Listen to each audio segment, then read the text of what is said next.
गुफा में रहस्यमय अंधकार। रामेश और सुमिता एक छोटे से गांव में रहते थे। उनके गांव के पास एक पुरानी गुफा थी जिसे सभी लोग डर से दूर रहते थे।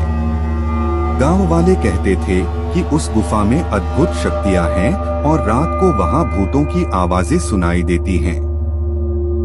रामेश और सुमिता को इस पर विश्वास नहीं था, लेकिन उनकी कुर्सी पर बैठकर गुफा की कई कहानियां सुनी थीं।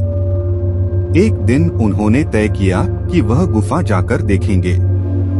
जब वह गुफा में पहुंचे तो वहां पर अद्भुत अंधकार था।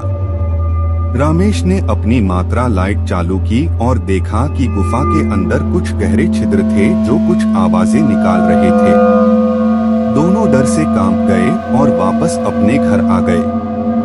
वहां से वे गुफा भूलने की कोशिश करने लगे, लेकिन रात को वह अद्भुत आवाजें बहुत जोर से आ रही थीं।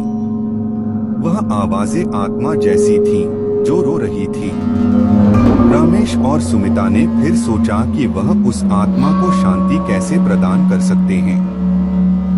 उन्होंने गांव के पुराने पंडित से मिलकर उससे सलाह ली। पंडित ने बताया कि उस आत्मा को शांति के लिए उसे वहां पर कुछ दान करना पड़ेगा। रामेश और सुमिता ने तय किया कि वह उस आत्मा को शांति देंगे। अगले दिन वे गुफा में वापस गए और वहां पर एक पुरानी पुस्तक मिली जिसमें लिखा था कि वह आत्मा एक प्रियजन के लिए रो रही थी जिसे वह खो देने के बाद वह गुफा आ गई थी। रामेश और सुमिता ने उस आत्मा के लिए उस प्रियजन की याद में एक पुष्प और दीपक जलाया।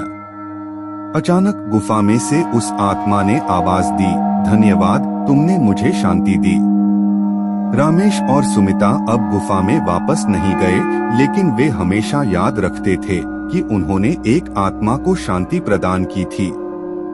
इस कहानी से हमें यह सीख मिलती है कि हमें अपने अंदर के डर को पार करके सच्चाई को मानना चाहिए और अपने प्रियजनों की याद में उन्हें शांति देनी चाहिए।